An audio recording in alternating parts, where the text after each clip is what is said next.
El tema tiene que ver con habitar en la presencia de Dios y está íntimamente relacionado un poquito con esto.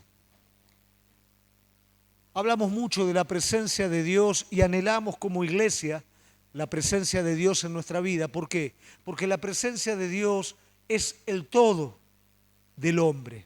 Mire cómo lo describe David, lo que es habitar en la presencia de Dios. En Hechos 2:25 es citado lo que David pronuncia al respecto. Porque David dice de él, veía al Señor siempre delante de mí. ¿Qué quiere decir esto? David era una persona que cohabitaba en la presencia de Dios. No la tenía esporádicamente sobre su vida, sino que habitaba en la presencia de Dios.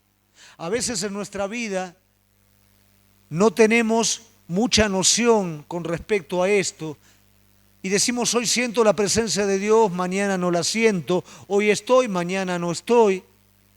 Yo quiero que usted entienda algo, y es que la presencia de Dios siempre está en la misma intensidad. A veces en nuestra emoción pedimos mal, oramos mal, pedimos la presencia de Dios, pero la presencia de Dios ya está. Por medio de su Espíritu ya está, porque su palabra dice que donde 2 o 3 están en su nombre, Él está en medio, o sea que ya está. No es una cuestión de emoción, de sentimiento. A veces estamos alejados de esa presencia que está, porque está el pecado de por medio. ¿Y qué es lo que hace el pecado? Endurece nuestro corazón. Entonces perdemos la sensibilidad al Espíritu y nos parece que la presencia está, pero nosotros estamos lejos. A veces por ignorancia, porque creo que una emoción es la que me tiene que hacer sentir la presencia de Dios. Pero la realidad es que un sentimiento no es fiable. A veces me siento fuerte y no por eso soy fuerte. A veces me siento débil y no por eso soy débil. A veces siento que puedo hacer grandes cosas y no tengo lo suficiente para hacerlo. O sea que el sentimiento no es de fiar, y mucho menos el corazón, que es engañoso más que todas las cosas. A veces yo quiero hacer pasar la presencia de Dios por estos sentidos, y la realidad es que solamente voy a acceder a la presencia de Dios por medio de la fe. Debo de creer lo que Él dijo, y si Él dice que está, está. Amén. Después también David dice, veía al Señor siempre delante de mí, porque está a mi diestra, no seré conmovido. No solamente David está teniendo una visión continua de Dios en su vida, sino lo considera a su diestra. Considera que él está tomado de la mano de Dios, por ende considera la seguridad en su vida. ¿Cuántas veces nuestra seguridad depende también de lo sensual, de lo que tengo, de lo que dejo de tener, de cómo se van dando las cosas? Si se dan bien me siento seguro, si no se dan como espero me siento inseguro. Pero acá David está diciendo, no solo lo veo delante de mí, Él está a mi diestra. Gracias por el tecito. Él está a mi diestra, Él me está cuidando, me está protegiendo. Sé hacia dónde voy, estoy enfocado y Él me está cuidando. Mira lo que está diciendo David. Por lo cual mi corazón se alegró, se gozó mi lengua, y ahí mi carne descansará en esperanza. El gozo, la alegría, no siempre es cuando las cosas se presentan desde el lugar placentero, como las quiero, como las espero. Me gozo por la realidad que ya está. Y no estamos, iglesia, acostumbrados a esto. Estamos acostumbrados a vivir en lo temporal. Lo que me pasa produce en mi vida las cosas. Y la realidad que en la obra de Jesucristo ya está todo completo. Y yo por medio de la fe, ¿por qué no tengo muchas veces alegría y gozo? Porque no vivo una vida de fe y no disfruto lo que ya fue hecho. Doy prioridad a cómo me siento, doy prioridad a las cargas que tengo cada día, pero no veo a Él sobre todas esas cosas. Hay una verdad espiritual que tiene que estar fijada en tu vida. Vos tenés todo lo que necesitas en Cristo. Ya está, iglesia, ya está. No te tiene que dar más. Ya está. Pero lo tenés que usar. Por medio de la fe lo tenés que usar. Pero ya está.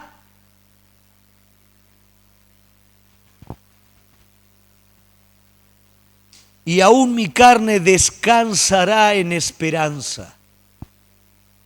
¿Cuántos tenemos miedo al futuro? ¿Cuántos tenemos dudas sobre lo que viene por delante? ¿Por qué David cohabita con el Señor? Porque sabe que el futuro no le pertenece a David, le pertenece al Señor. El futuro de David era simplemente ser un pastor que heredara los rebaños de su padre si es que los lobos no se lo comían. Nunca pensó que iba a ser rey de Israel.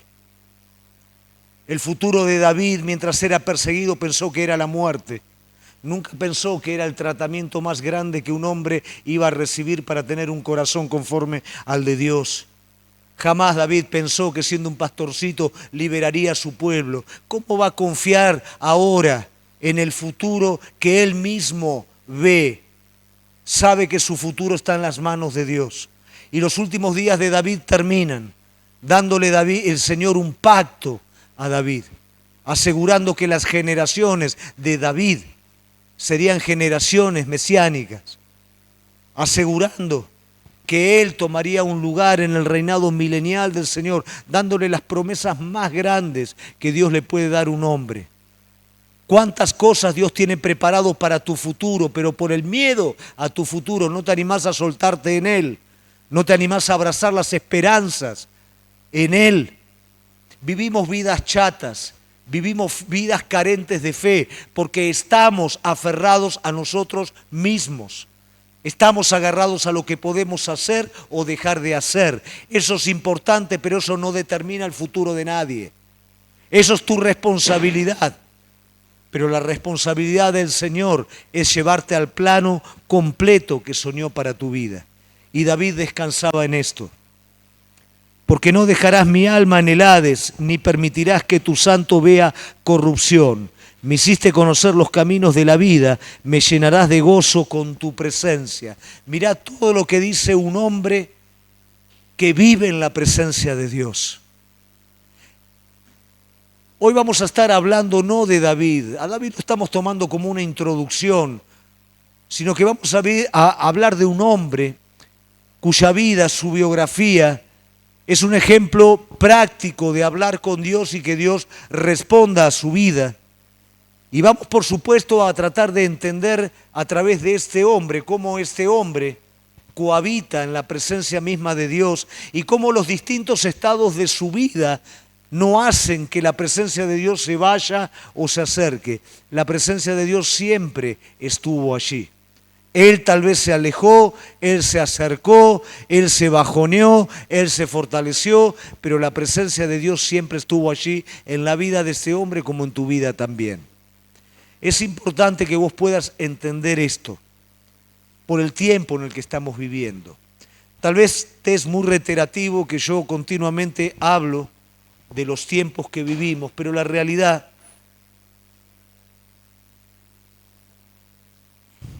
es que alguien de la edad mía, que comenzó el ministerio de muy joven, que vio todos los cambios durante todos estos años, no solamente que hubo en la iglesia, sino que hubo en la humanidad también, conociendo tiempos de avivamiento, conociendo tiempos de estacionamiento espiritual, esté preocupado por los tiempos presentes y siendo pastor y teniendo un rebaño como responsabilidad, por supuesto que me preocupa. Me preocupa el ignorar el peligro, me preocupa el ignorar la realidad. Antes yo repetía, viste que a veces yo me agarro por 2 o 3 semanas alguna frase y la repito. ¿Te acordás que te decía, nos están hirviendo como ranas? ¿Te acordás? Bueno, nos siguen hirviendo como ranas, pero ya pasó eso, ¿eh? No voy a seguir diciendo. Entonces, ¿qué pasa? Y eso me asusta cuando somos ignorantes frente a esta realidad. A veces creemos que la espiritualidad es algo que no es y nos alejamos de la realidad. Y la misma realidad está empapada por algo espiritual que está adormeciendo a las personas. Y el único remedio a todo esto es, como David, habitar en la presencia de Dios. Y yo quiero que en esta noche cada uno de nosotros podamos tomar este desafío, pueda ser nuestro anhelo de aprender a habitar en la presencia de Dios y que la presencia de Dios para nuestra vida sea lo más importante. Yo sé que tenemos un montón de necesidades, pero son necesidades secundarias. La necesidad primaria es estar habitando de manera continua en la presencia de Dios, porque solamente Él puede darte lo que otra cosa no te va a dar. De la persona que yo quiero hablarte hoy es del profeta Elías. Y el profeta Elías, por supuesto, viviendo en un contexto, en un tiempo muy particular, que no es diferente al tiempo que hoy estamos viviendo, me interesa que podamos ver cómo un contexto puede afectar directamente a la iglesia y cómo el remedio a todo esto es poder ser una persona que habita en la presencia de Dios. A veces nos parece que la multitud, lo mayor, lo que se da con una mayor constancia es lo que tiene razón, es la verdad, y lo poquito es lo errado.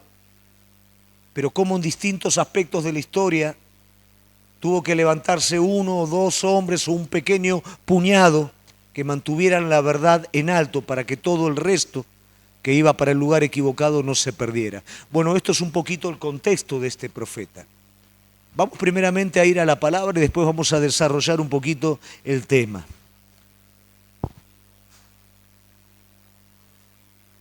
Lo tenemos ahí, Gio. Primera de Reyes 17, 1, dice: entonces Elías Tisbita, que era de los moradores de Galaad, dijo a Acab: vive Jehová, Dios de Israel, en cuya presencia estoy, que no habrá lluvia ni rocío en estos años, sino por mi palabra. Y vino a él palabra de Jehová. Presta atención en todo este relato, cada vez que viene a este hombre de Dios la palabra de Jehová. Y vino a él palabra de Jehová diciendo: apártate de aquí y vuélvete al oriente y escóndete en el arroyo de Querib, que está frente al Jordán. Beberás del arroyo, y yo he mandado a los cuervos que te den allí de comer. Y él fue e hizo conforme a la palabra de Jehová, pues se fue y vivió junto al arroyo de Querib, que está enfrente del Jordán. Y los cuervos le traían pan y carne por la mañana, pan y carne por la tarde, bebía del arroyo. Pasado algunos días se secó el arroyo, porque no había llovido sobre la tierra. Vino luego palabra de Jehová, diciendo: levántate, vete a Sarepta de Sidón y mora allí. Y aquí yo he dado orden a una mujer viuda que te sustente. Algo que es muy significativo en este relato es el hecho de que este hombre inicia como alguien que está en la presencia de Dios. Vive Jehová, en cuya presencia estoy.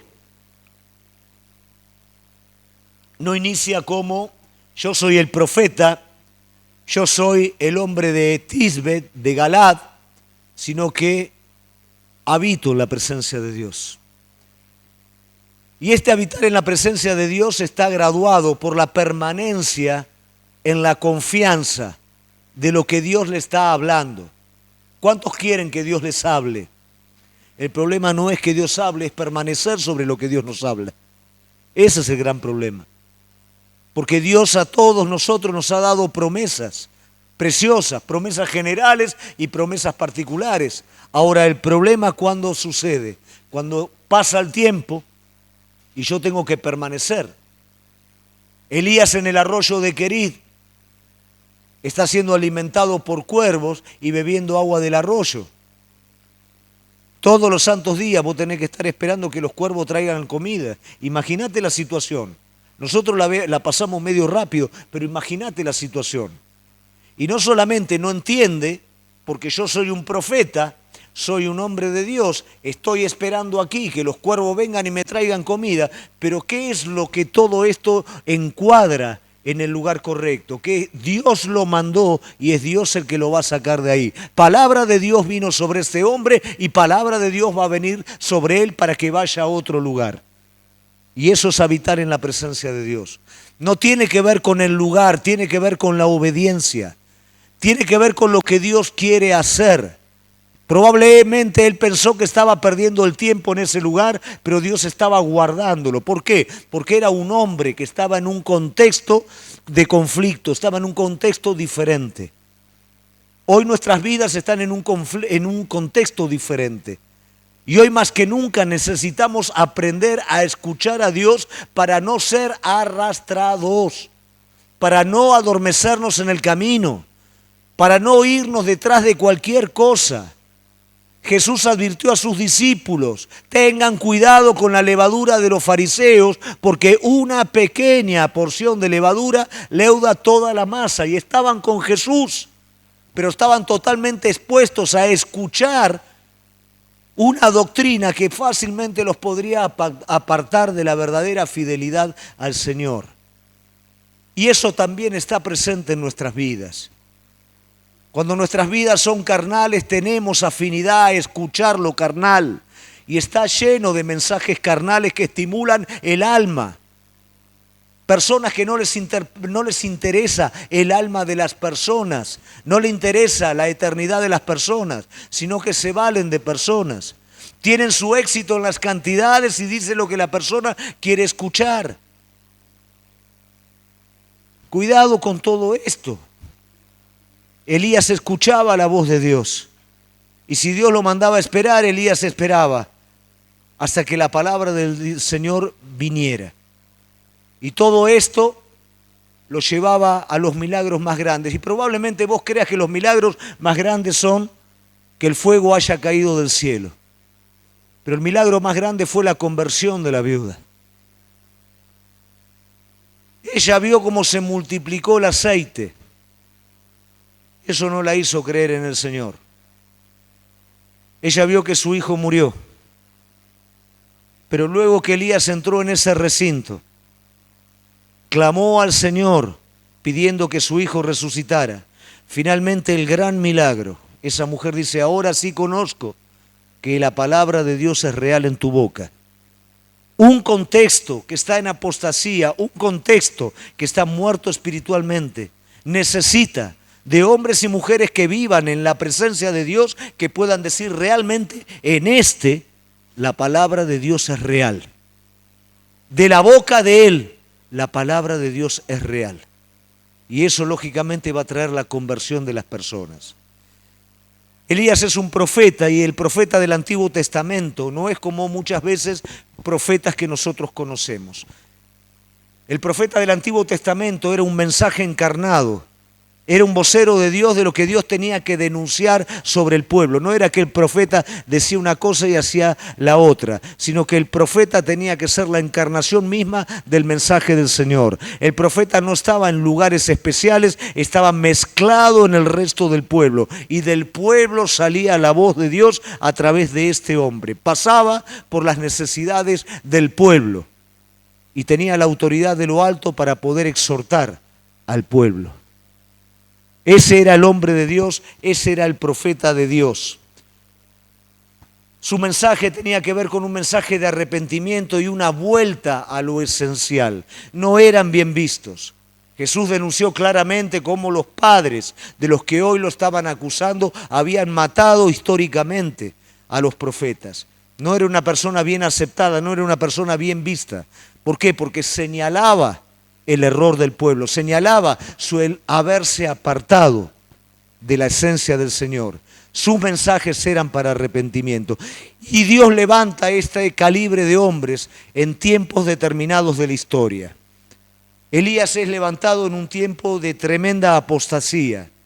El mismo espíritu, nosotros lo vemos en Juan el Bautista, también levantado en un momento de gran apostasía, aunque todo estaba, por así decirlo, ordenadito, luego del cautiverio, luego que todo se había ordenado religiosamente, pero el corazón del pueblo estaba lejos de Dios. Lo adoraban con su boca, pero lo negaban con sus hechos. El templo del Señor se había convertido en casa de ladrones, ni siquiera el Señor podía entrar en su casa. Era necesario que se levantara un hombre como Elías, que ese espíritu estuviera presente. Y lo vamos a ver también en la tribulación, donde dos de los testigos, la mayoría de los comentaristas acentúan que o bien eran dos hombres con el mismo espíritu desconocidos o bien era Elías.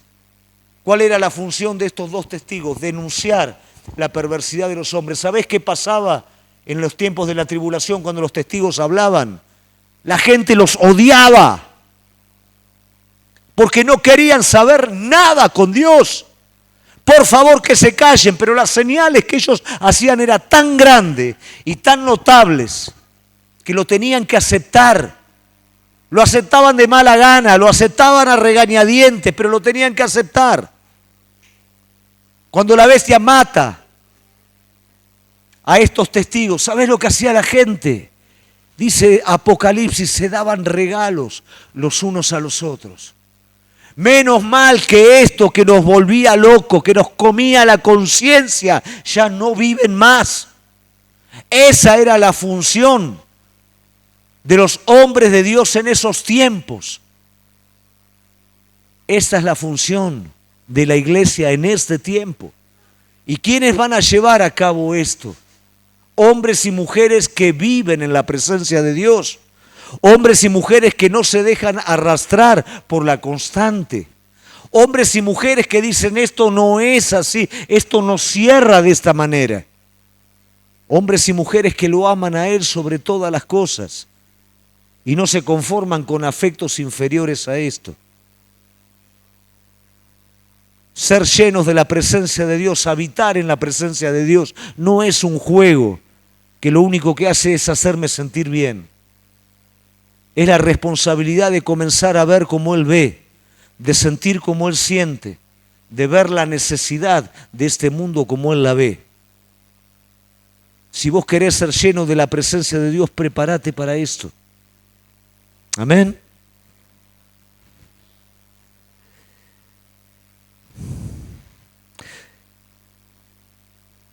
Los tiempos que hoy estamos viviendo tienen una incidencia directa sobre la iglesia y mucho del desánimo que a veces está presente en la iglesia tiene que ver con la forma en la que nosotros nos dejamos de alguna manera influir. Leyendo el otro día acerca de la batalla espiritual, cuando la palabra de Dios nos señala que nuestra lucha no es con carne o sangre, ¿qué quiere decir eso? Mi lucha no es con mi yerno. Bueno, a veces. ¿No? Mi lucha no es con mi yerno.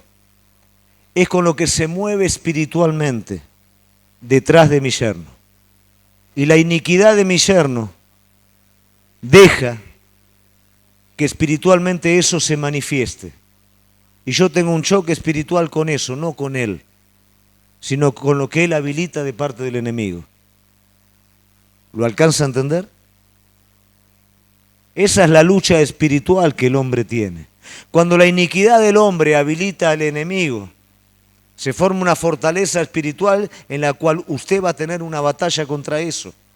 Y usted se enoja con la persona porque no discierne que es algo espiritual.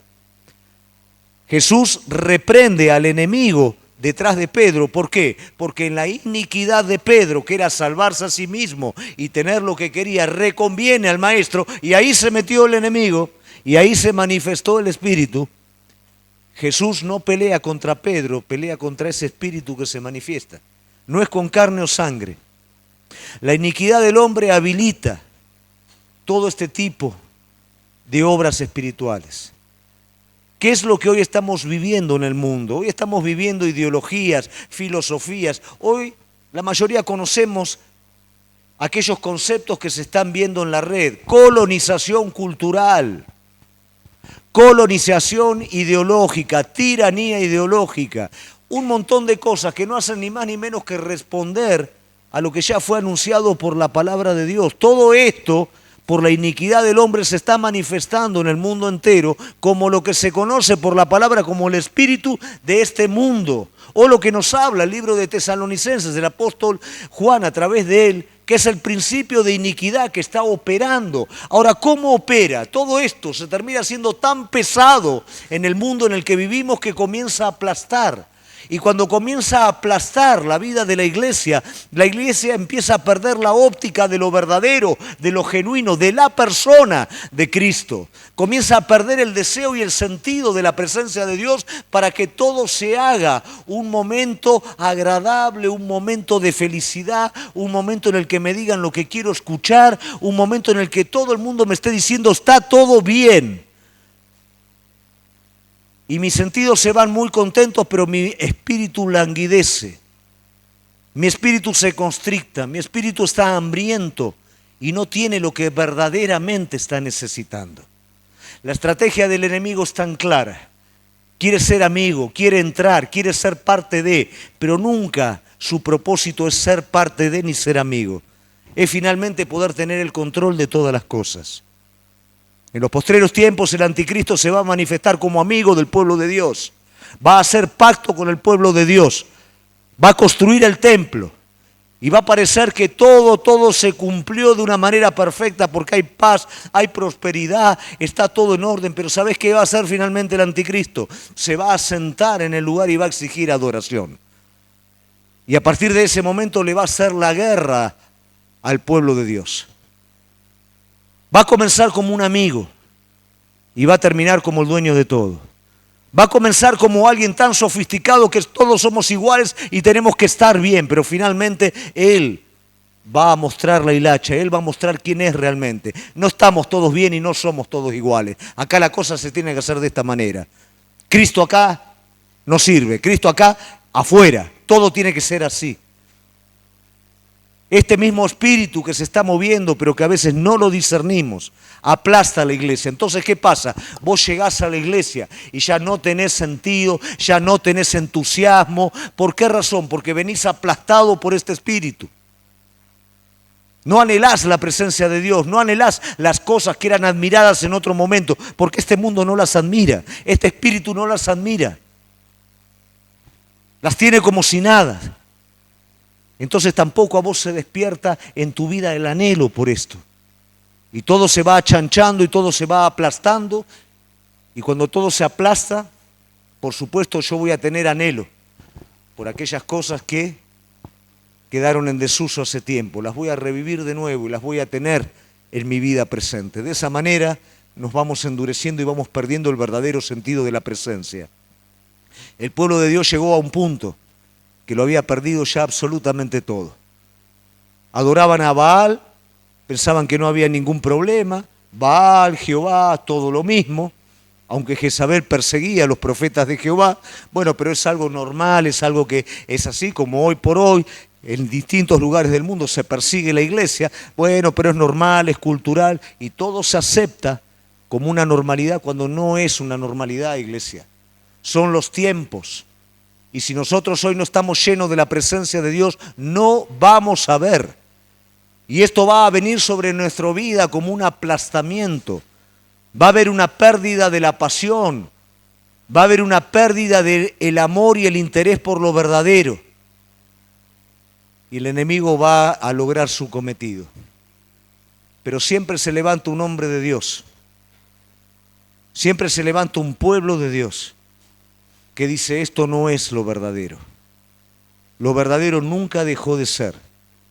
Lo verdadero tiene que ser el tesoro de cada uno de nosotros. En este contexto, el cristiano se hace ineficaz. En los tiempos de Elías estaba Abdías. ¿Qué hacía Abdías? Escondía a los profetas. Un hombre piadoso. Escondía a los profetas, compartía la corte con Acab y Jezabel. ¿Qué quiere decir? Por más que era piadoso, pero su vida no tenía incidencia ninguna. Por miedo a perder la vida, estaba en el lugar de negociación, en el lugar equivocado. Protegía a los profetas, pero también con ello protegía su vida. Nadie podía tener como referencia a este hombre. Nadie podía tener como referencia a los 100 profetas que se escondían en las cuevas, 50 y 50. El profeta no es para esconderse en una cueva, es para pararse y hablar palabra de Dios. La iglesia no es para que se esconda, la iglesia es para que se muestre al mundo y diga esto está bien y esto está mal. Y aquellos 7.000 que no doblaron sus rodillas delante de Baal, pero tampoco elevaron su voz para con Dios. Entonces había un pueblo, pero ese pueblo estaba sepultado por el espíritu de ese tiempo. Solamente alguien que decía, vive Jehová, en cuya presencia estoy, es aquel que desnudaba la realidad. Era aquel que se animaba a enfrentar al enemigo y decirle, vos sos el que turba. Porque ¿sabés qué hace el enemigo cuando hay una persona esencial en medio de los tiempos que hoy estamos viviendo? Acusa a esa persona. La acusa de que es un pesado, de que tiene un mensaje negativo, de que atormenta la conciencia de los demás. Entonces viene Acabe y le dice a Elías, vos sos el que turba. Pero ¿sabés qué hace la persona que está en la presencia de Dios? No acepta la condenación, la acusación. Dice, yo no turbo a nadie, vos turbás al pueblo de Dios. Vos sos el que llevás al pueblo de Dios por el lugar equivocado. Y yo peleo para que el pueblo de Dios vaya por el lugar correcto. Vos sos el desobediente y el que trae la sequía sobre el pueblo. No soy yo el que lo hace, sos vos. Cuando estamos en la presencia del Señor, aprendemos a ver cuando Satanás nos quiere quitar del medio por medio de la acusación, de la condenación. Sos un fanático, sos un extremista. Siempre ve las cosas mal. No veo siempre las cosas mal. Lo que es y lo que no es, no es. No soy yo el que turba, sos vos el que turba. Estos tiempos ameritan personas llenas de la presencia de Dios, que no aceptan el pecado, no lo aceptan en sus vidas, no lo aceptan en sus casas, no lo comparten, no se ríen de ello. Porque lo más importante es la presencia de Dios en sus vidas y no están dispuestos a perder ni a manchar ese tesoro. Segunda de Corintios capítulo 10, porque las armas de nuestras milicias no son carnales, sino poderosas en Dios para destrucción de fortalezas, derribando argumentos y toda altivez que se levanta contra el conocimiento de Dios, llevando cautivo todo pensamiento a la obediencia de Cristo. Y esta es la batalla que pelea un hombre que está en la presencia de Dios. No peleamos con cosas absurdas, con un diablo que viene con los cuernitos, la capita y el tridente. Peleamos con argumentos elaborados, lógica y racionalmente, por una naturaleza caída que atentan directamente contra Dios. Si nuestra posición es inestable, no tenemos oportunidad contra tales argumentos. Pero como Elías, si nos podemos parar y decir, no soy yo el que turba, sos vos. No es cierto lo que vos estás diciendo, la realidad está en la palabra de Dios, pero a veces hay vergüenza.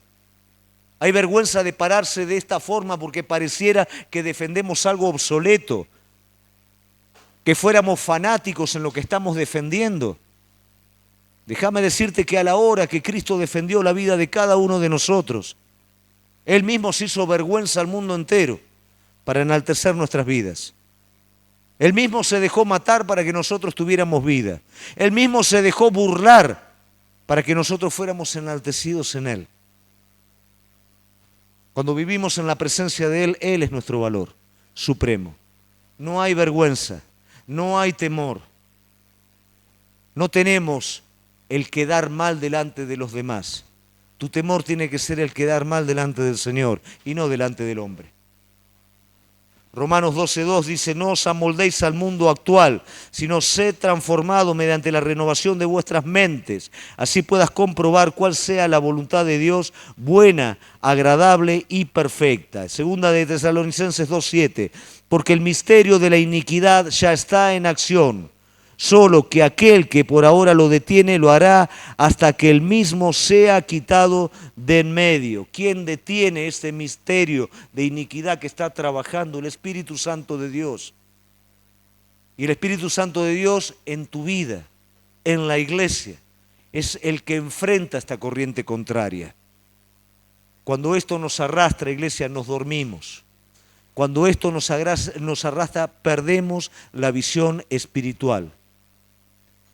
Y esto ocurrió en la vida de este profeta. Hubo un momento en su vida en que todo esto cooperó y el enemigo atacó directamente a él. Cuando hay alguien que está enamorado de la presencia de Dios y que busca la presencia del Señor, de alguna manera se convierte en un ejemplo para otros, en un desafío para otros. Y el enemigo les gusta a estas personas, pero no les gusta matar a estas personas. No le gusta hacer desaparecer a estas personas. Le gusta humillar a estas personas, para que todos aquellos que lo estaban viendo como un patrón, como un modelo, comiencen a dudar, comiencen a claudicar en sus pensamientos. Hubo un momento en el que el pueblo estaba entre Baal, Jehová y todo, y ahí la mezcla. No es distinto a hoy. Un hombre lleno de la presencia de Dios se tiene que levantar y tiene que decir hasta cuándo van a claudicar entre dos pensamientos. Si Dios es Dios, seguilo, y si Baal es Baal, seguilo. Y eso es lo que tiene que estar presente en nosotros hoy. Gran parte de nuestro deterioro espiritual, de nuestro cansancio, es que estamos sirviendo a dos señores. Dividimos la lealtad de nuestro corazón en dos señores. Y cuando dividimos la lealtad de nuestro corazón en dos señores, no es en dos señores, estamos sirviendo a uno, que es el contrario a Cristo. ¿Hasta cuándo claudicaréis? Ese claudicar los estaba llevando a ellos a la misma miseria material y a la miseria espiritual. Pero el apóstol es un ser humano. Y a veces nos cuesta mantener esta vida en la presencia de Dios. Vuelvo a repetir, no es una emoción, es una vida de fe. ¿Qué es una vida de fe, iglesia? Es una vida en la cual vos anhelás. ¿Qué es lo que estás anhelando? ¿Qué es lo que estás anhelando más que su presencia? Acá podemos decir nada, pero yo te invito a que explores tu corazón. ¿Qué pasa si es tocado a determinada área en tu vida? ¿Qué pasa si es sacado algo de lo cual vos te estás apoyando realmente? Eso nos va a mostrar si nos apoyamos en eso o en Él. Pero realmente cuando podemos decir, Señor, aunque todo esto me falte, pero que no me falte tu presencia. Cuando podemos decir esto, el enemigo no tiene contra qué. Este es el desafío que tenemos para nuestra vida. Muy bien. Permanecemos en su presencia cuando entendemos que es un acto de fe y cuando lo anhelamos sobre todas las cosas. Muchos piden, buscan, pero no lo anhelan. Pero pastor, yo la realidad es que todavía no tengo ese anhelo. Pedilo. Porque vos en lo profundo sabés qué es lo mejor. No alcanza a saber qué es lo mejor. Alcanza a querer lo mejor e ir en pos de lo mejor. Todos sabemos qué es lo mejor, ya lo hablamos la vez pasada. Pero no todo el mundo, por más que sepamos qué es lo mejor, vamos en pos de ello. Debo de anhelarlo. Y debo de anhelarlo para poderlo buscar. Yo a veces soy pesado en mi casa, y yo sé, y viene mi esposa y me ve ahí metido, y me ve ahí, y salgo a buscar, y salgo a caminar. A veces me cuelgo con eso, y yo lo entiendo, y a veces entiendo que de repente por ahí tendría que estar haciendo otras cosas y me cuelgo, pero porque yo te quiero ser sincero, lo anhelo con todo mi corazón y más que cualquier otra cosa en el mundo. Anhelo su presencia. Anhelo lo que Él quiere darnos. Anhelo lo que Él tiene contenido para nuestra vida. Y no me alcanza el día para encontrarlo. Ese anhelo te desespera, ese anhelo te saca horas de sueño, ese anhelo te saca comida de la boca, ese anhelo te hace pasar noches sin dormir, porque lo querés, lo buscás.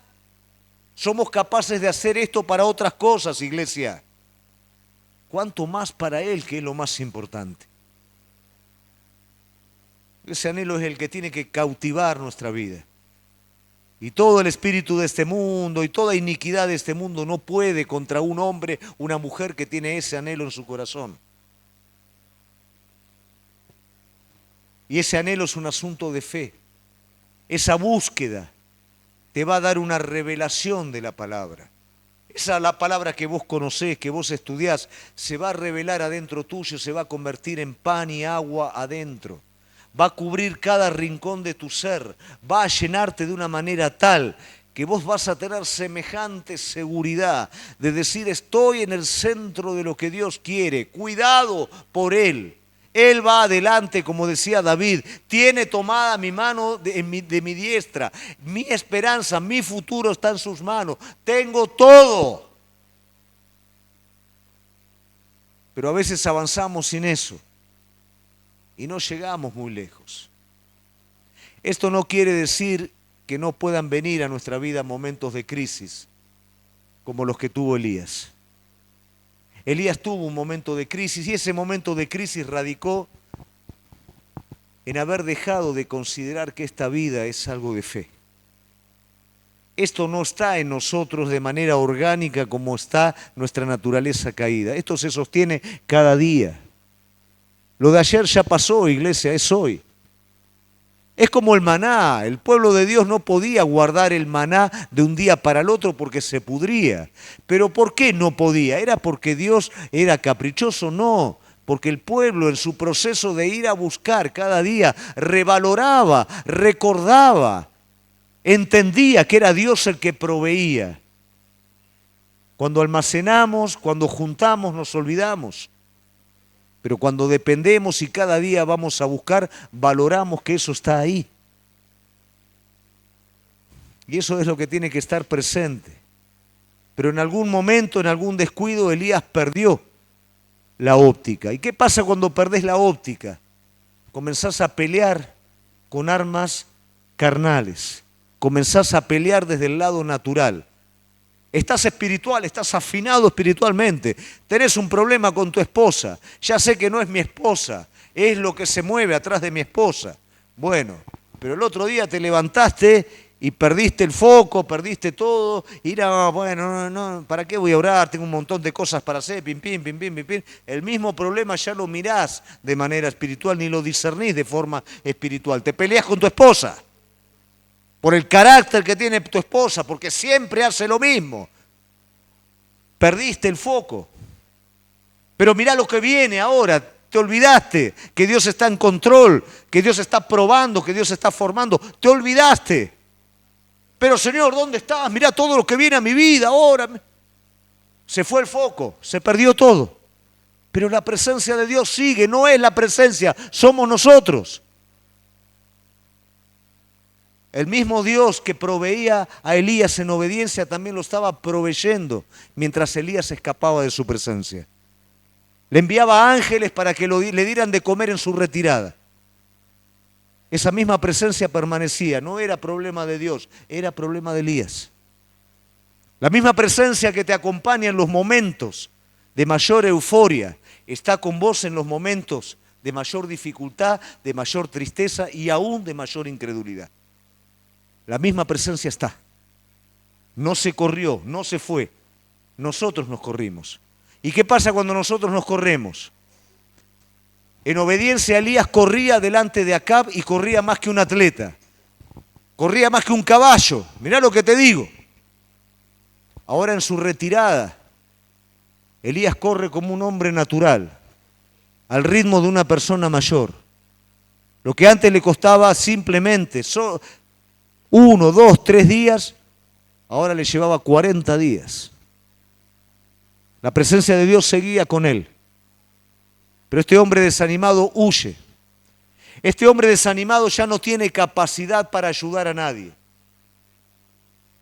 Cuando nosotros estamos en la presencia de Dios, nuestro corazón está lo suficientemente ensanchado para poder ser de bendición a otras personas.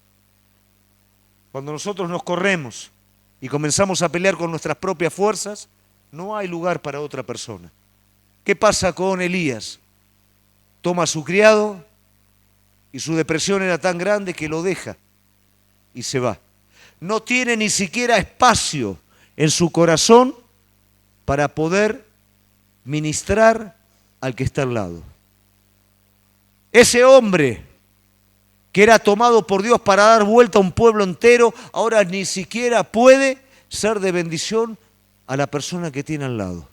Porque eso pasa cuando nos salimos de la presencia de Dios. Eso pasa cuando dejamos de pelear con las fuerzas del Espíritu y comenzamos a pelear con nuestras fuerzas. No tenemos nada. Lo único que tenemos es naturaleza egoísta, preocupada en nosotros mismos y sin fuerza para darle nada a nadie. ¿Cuántas veces estamos en los bancos de la iglesia y los cultos van pasando semana tras semana y yo simplemente vengo a pedir por mí, mi problemita, mi cosita, lo mío? Iglesia, no menosprecio tu necesidad, pero eso es una parte pequeña. Hay mucho más que si yo realmente cambio el foco de las cosas, mi necesidad es cubierta, pero mi necesidad más grande es llena por el Señor. Buscad primeramente el reino de Dios y su justicia, y todas las cosas serán añadidas. Elías se corrió de la presencia de Dios, la depresión llenó su vida. Se escapó, no tenía ni fuerza, ni tiempo, ni lugar para nadie. Y vos sabés una cosa, que cuando esto viene a la vida de cada uno de nosotros, Satanás tiene preparado el lugar de retiro. El diablo tiene preparado el escondite. A él, como te dije antes, un hombre de esos no le sirve muerto, le sirve retirado, le sirve bajoneado, le sirve deprimido, para que todos los que le prestaban atención a él puedan decir: entonces todo esto era mentira, todo esto no era real. Baal es el verdadero, Baal es el que tiene razón. Pero ese lugar de retiro que el enemigo utiliza es el lugar de encuentro y de renovación que Dios tiene preparado. El enemigo tomó a Moisés y lo largó al desierto. ¿Cómo alguien se va a levantar contra Egipto? Pero en el desierto el Señor lo encontró para devolverlo a Egipto como un libertador que acabaría completamente contra Faraón. Sansón fue encerrado en una cárcel, despojado de todo, pero en esa cárcel reflexionó y volvió a comprender cuál era su propósito. Y salió de esa cárcel derrotando definitivamente a todos los filisteos. José fue tratado en ese lugar de encierro donde el enemigo pensó que lo iba a tener frenado y que de ahí nunca más iba a salir. Pero él allí reflexionó y entendió cuál era el propósito de Dios para su vida, para qué Dios lo había traído a ese lugar. Cada lugar de retiro, cada lugar al cual el enemigo te hace escapar, es el lugar que Dios tiene preparado para un encuentro con vos. Porque en ese lugar sucedieron situaciones, vientos, manifestaciones espectaculares sucedieron en ese lugar, en la puerta de esa cueva. Pero el hombre que está acostumbrado a la presencia de Dios, no hay otra cosa que lo pueda llenar por espectacular que sea. He estado en lugares donde la gente se levantaba, se caía y había todo lo que vos te puedas imaginar, hasta humo había. Pero la presencia de Dios no estaba.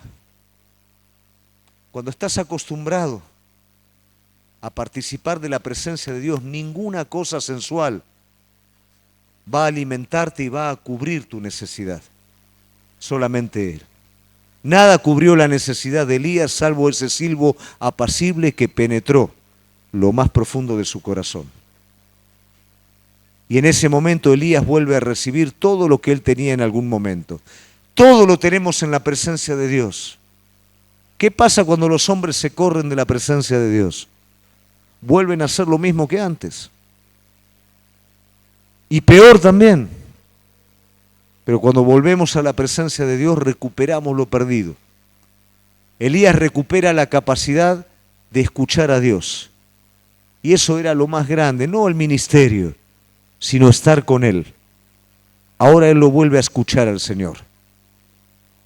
Y el Señor ahora le dice: Elías, tenés que ungir a Eliseo. Elías, tenés que hacer cosas por los demás. No es para vos el asunto. Te levanté para que seas bendición a mi pueblo que está perdido, para que levantes un sucesor, para que hagas la obra. Iglesia, Dios quiere llenarte de su presencia para que haga su obra. No para vos solito, no para que tu entorno solamente esté bien. Dios quiere satisfacer, pero quiere usar tu vida para gloria de su nombre. Dios no quiere que estés limitado solamente a vos mismo. Cuando escapó Elías, no podía ni siquiera sostener la vida de su criado.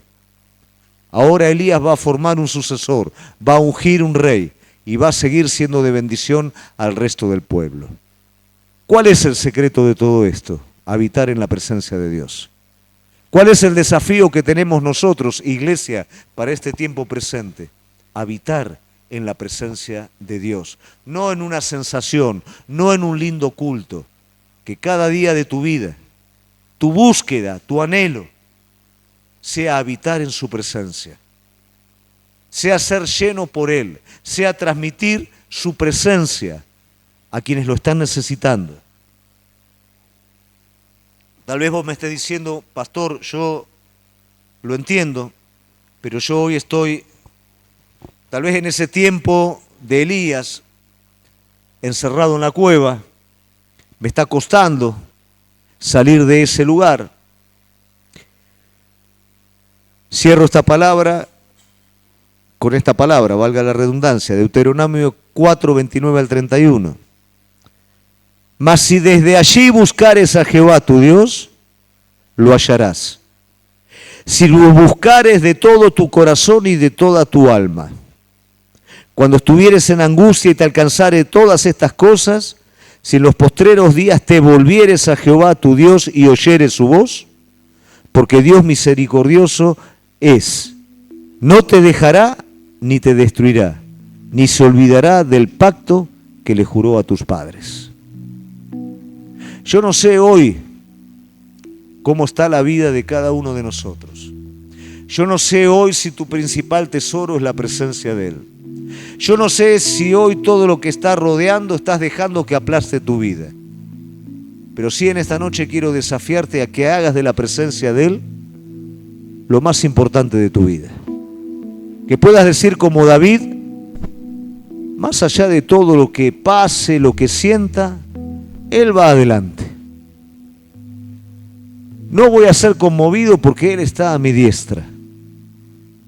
Voy a descansar porque Él tiene cuidado de mi futuro. Mi bien completo solamente es Él. Yo te desafío en esta noche que no pases un día sin participar de manera completa de la presencia de Dios. Es por medio de la fe, del anhelo, de la búsqueda y de la obediencia. Cuando Él nos guía a un querit en donde aves inmundas para los israelitas como eran los cuervos y un agua turbia que se iba secando se convierte en mi sostén. Pero lo más importante es que estoy en el lugar en el que Dios me llamó a estar. Que esto sea el fundamento y el ancla de tu vida. Amén. Nos ponemos de pie.